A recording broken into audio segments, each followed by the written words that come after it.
Welcome to Ground Control. I wanted to go over this Blaze, this Zeta Ultra Z Blaze build completion and the electronics and the weight I'm going to have on this before I take it out and put it in the air for the first time. I would have liked to have already had it in the air, but I had some electronic component issues. Like I said in my previous videos, it seems to happen in waves, and the wave is not over yet. But anyway, it's another ESC issue. I ordered a YEP 40 amp ESC to use in this jet. They've gotten pretty good reviews. It's pretty compact and pretty lightweight for a 40 amp ESC, and has a switching BEC, and the BEC provides 5.5 volt at 5 amp, so plenty of power from the BEC, and it's rated for 2S to 6S, and I planned on running this on 4S. I also bought the programming card for the ESC because they are very difficult to even do the basic programming with the transmitter. So I had everything hooked up, got my CG balanced. I've got some new Nanotech 4S 1600 milliamp hour 70C lipos. I had been flying the EDFs with the Nanotech 4S 1300 milliamp hour 70C lipo, but since I didn't want to limit the top of the range on this one with 4S, I wanted to fly it with full 4S power. I wanted a battery with a little more capacity so I could at least get the same amount of flight time.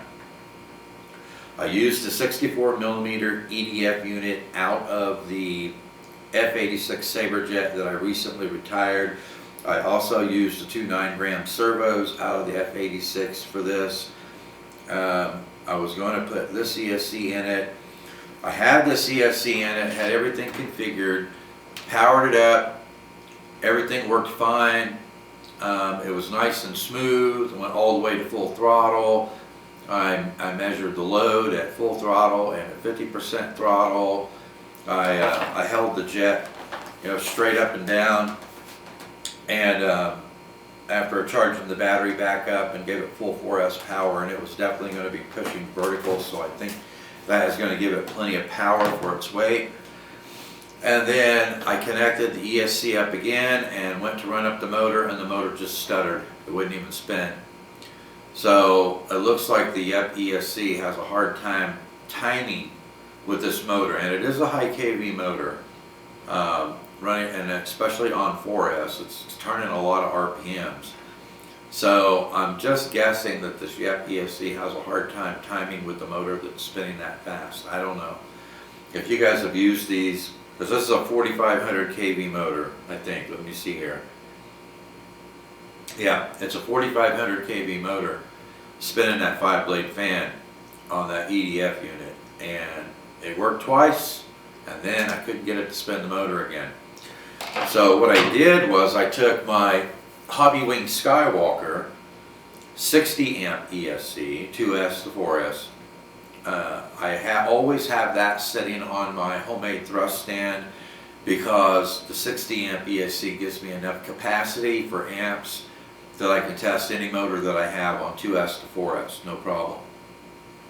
So that was the only larger capacity ESC that I had in my inventory. So I took it and I hooked it up, and programmed the throttle range on the transmitter, top and bottom. Ran up fine, it was nice and smooth, pulled it back down, disconnected it, waited a few seconds, connected it again, ran it back up, it ran fine. I did that half a dozen times, never had an issue with the Hobby King Skywalker 60 amp ESC. I didn't have to have a programming card for it.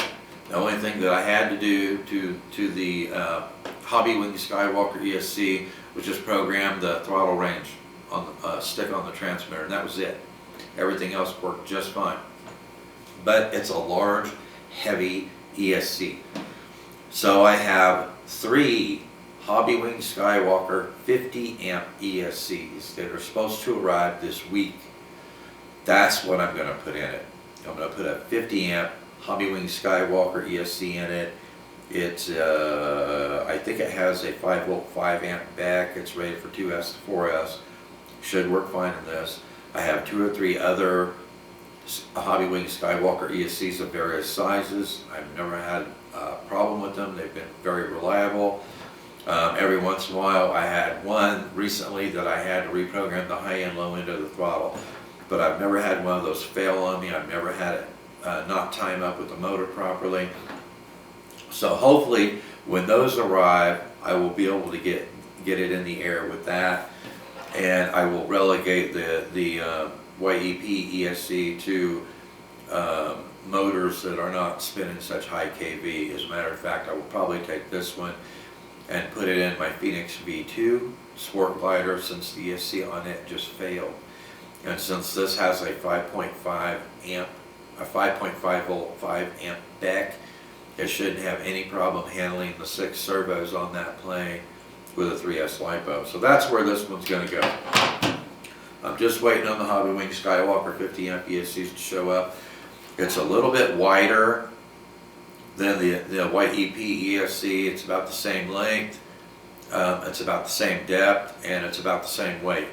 So hopefully when those arrive, that weight will be accurate and it won't change my all up weight. So let me go ahead and give you the information on this. The CG states you go back 60 to 63 millimeters back from where the wing attaches to the fuselage, right here where this seam is.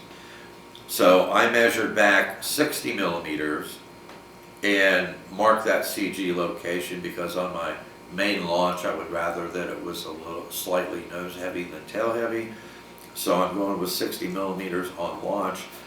I looked at several flight videos trying to find out if the specified CG for this is accurate. I did find one person who asked this question in the comments on that flight video, and the person who had set up the plane stated that he was using the specified CG, and it seemed to fly fine. The EDF unit, like I said, is a 5-blade 64 millimeter EDF unit that I pulled out on my F-86 that are retired. It has a brushless motor. It's a 2627 4500 kV motor. It does produce quite a bit of thrust on 4S. If you watch some of the videos of my F-86 Saberjet, after I set it up with a 3S Plus power system, and it is very similar in weight to the Ultra Blaze here as far as the all-up weight. They're probably going to be within 30 grams of each other. On that one, I had set it up for a 3S Plus power system because it had a 30 amp ESC in it. I had clipped the top of the throttle range at 77%.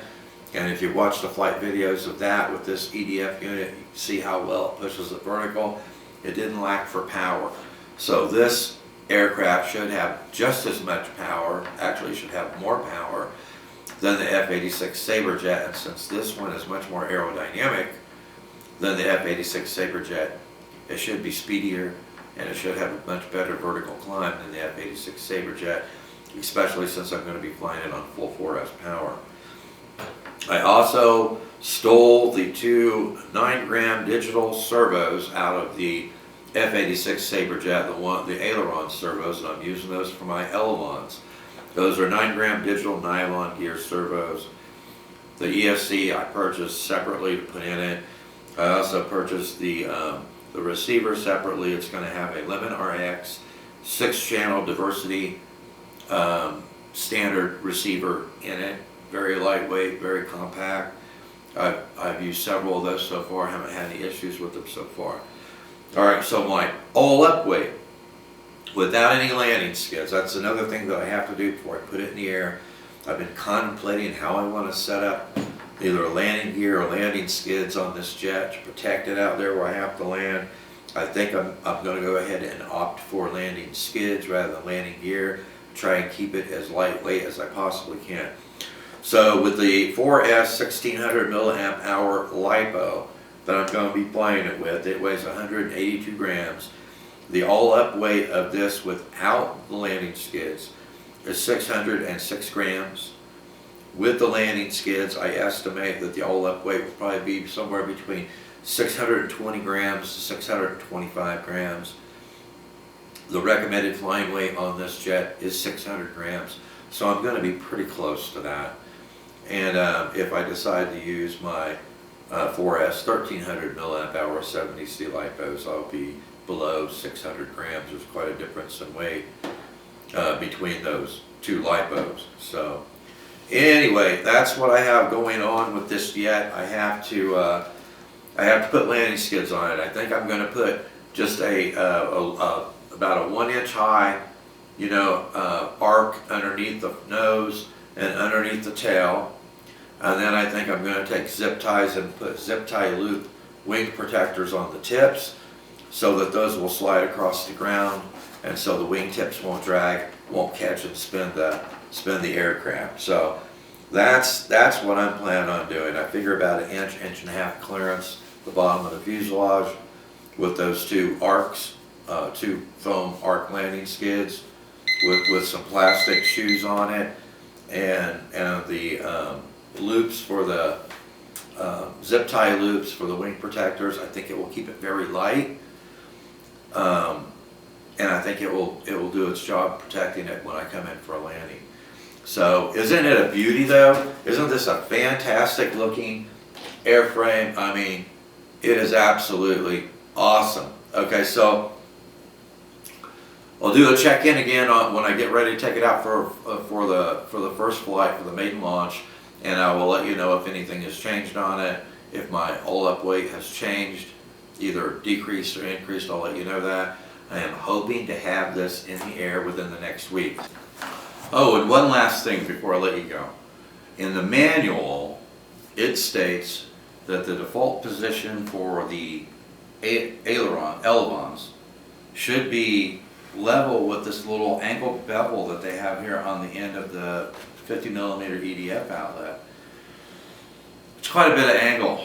Now I assume the reason they have that, they want you to set it up that way, is because the EDF unit, sets up on top, and so it's going to be pushing above the CG of the wing, so which means it wants to push the nose down.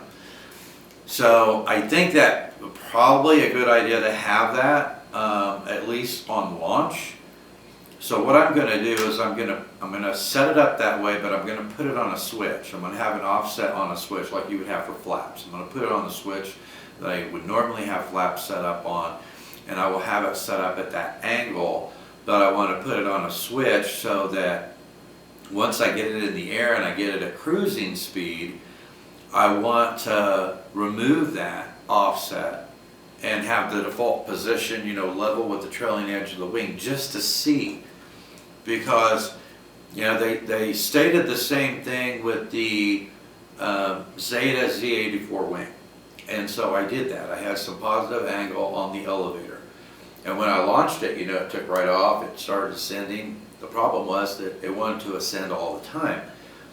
So I started launching it with the default position of the elevons, level with the trailing edge of the wing. That's the way I've been flying that wing forever and a day now.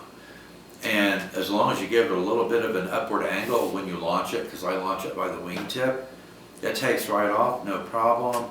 And I no longer have a problem when I'm going heavy in the throttle, full throttle, or just flying fast. It keeps its attitude nice and level now. It doesn't try to ascend on me. So I took that out after the first couple of flights. So I will see if this one is the same way. I would definitely like to have that up angle though for this one on launch, just from the simple fact that it's definitely going to want to push the nose down a bit until it gets up to speed. So we'll see how that works out. But anyway, thanks for watching. Hopefully, like I said, I'll have this in the air in a week, and I will see you in the air.